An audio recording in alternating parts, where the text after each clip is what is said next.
Welcome to the top 5 sports callers of the week. Number 5. We start with Cody from Louisville, Texas, who called into the Sean and RJ show on 105.3 The Fan in Dallas to tell the guys he's sick of Sean Tollison as the Rangers closer.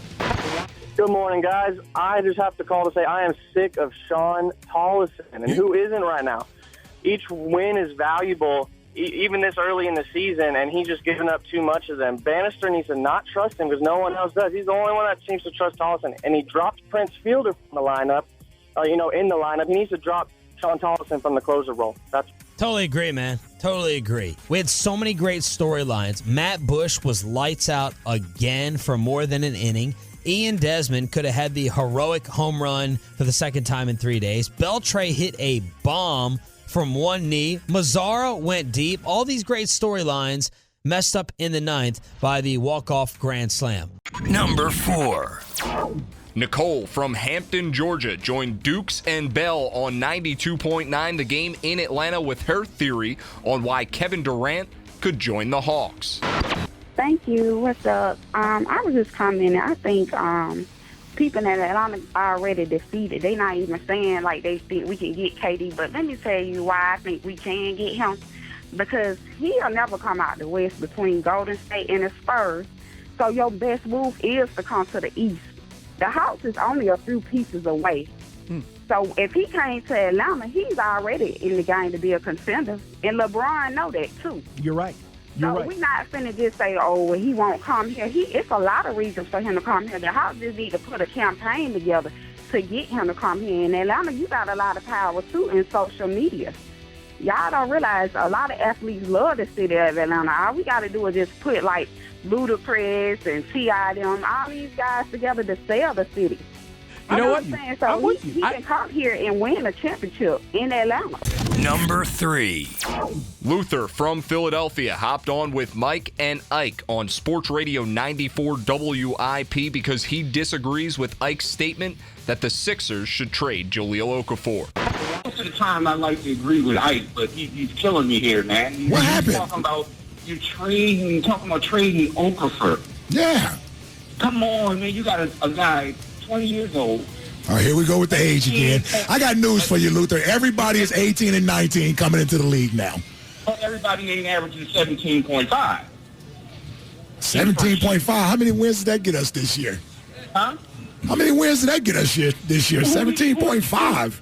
Who did he play with? Kobe is 40 years old and averaged 17 points a game. How impressive is that? You got a guy average 17.5 by himself. Well, he got the ball. Who else could score on the team? Nobody else could score. They gave him the ball. That's my point. He did it without help. All I'm doing, Luther, is trying to get us a starting point guard or a two guard. That's all I'm doing. You sound like you're going to do what Doug Collins did. Oh, no. When Doug traded Vucevic, right. That was a he bad move. moved a little too soon. Well, you don't like, well, what is, I'm sorry, Vucevic has been to the All-Star game and is leading the Magic into the playoffs yearly. But he's averaging double-double. You keep giving me these numbers, man. Don't you realize numbers are hollow if they don't lead to wins? Number 2. Jay from Arlington, Texas, called into the Texas Rangers post-game show in Dallas to tell the guys that the Blue Jays outfielder Jose Bautista is a bully. I'm glad the dude got clocked because he needed perspective. Bullies need perspective. He's a bully. He tries to bully the umps. He tries to bully the other team. He tries to have that scowl on his face. It's all fake, and most bullies are fake. And he got clocked, and he didn't know what to do. He's going to say he got sucker punched. That was nothing. Hey, he ain't never seen a sucker punch. That came from straight ahead. He knew. He pushed back. He knew he was about to get into it. The difference between him and Odor is Odor ain't there to be fake. Hey, you call him out, he's going to pop you, and that's what he did. Bautista's a weenie, and that whole tweet was a weenie thing. He ought to just say, you know what, I got clocked, I'm a weenie, I don't like to fight, I like to say I will, I like to act like a big man, but I'm not, I'm a weenie, and that I just got beat up. That's all that is. That's a typical bully getting beat up on the baseball field, and that's what happens with most bullies. You call them out, they don't want nothing to do with it. Number 1. The top spot goes to Cory from Philadelphia, who joined the Josh Ennis Show on Sports Radio 94 WIP in Philadelphia, challenging Josh on his takes on Sam Bradford and Darren Sproles. Hey, John, I need you to do me a favor one day, right? Just come up with a fake topic, right, that you know is wrong. And watch all these callers call in just to agree with you. They just call, they sound like Tank and Mark. Agree with you about everything. I'm the only one that got any balls that stand up to you. What is this one based on, Cory? It's based on Bradford. It's based on Sproles. How you going to say Sproles got the right to do it, but Bradford don't got the right to do it? Why? Because Sproles is a better player? Yes. That yes. Makes sense. So yes. Actually, hold on, Cory. How about this, Cory? That's kind of how it works, but hold on. It is how it works. Also, you had Sam Bradford, who had just signed a contract. Just signed it, and just signed a very productive contract, or a very lucrative contract. And another important thing to factor in here. No, hold on.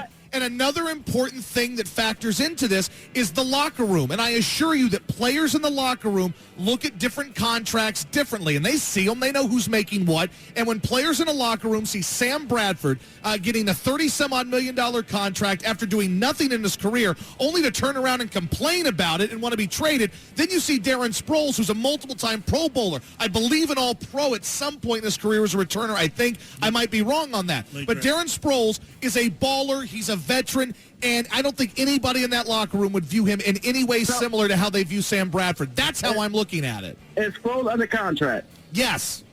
So what difference does it make, John? It makes you want to know what difference it makes, Cory? You just don't like Sam, so that's why anything he do, you're gonna say it's wrong, no matter what he do, Josh.